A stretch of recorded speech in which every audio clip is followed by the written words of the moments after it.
till framhoppningen här sen. För att nu är det egentligen bara 2 stycken här inne på banan.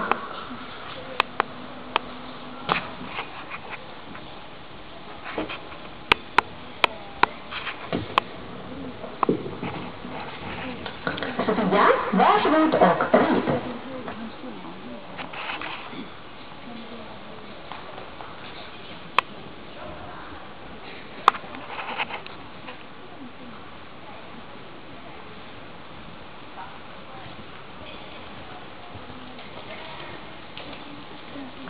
Upplyst framför himmelsen.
Där gick Sofia med 0 fel och får en rosett vid utgången.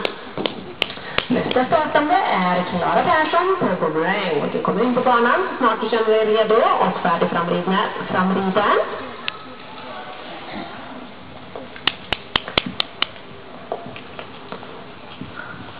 Nu kan alltså alla från 50 meter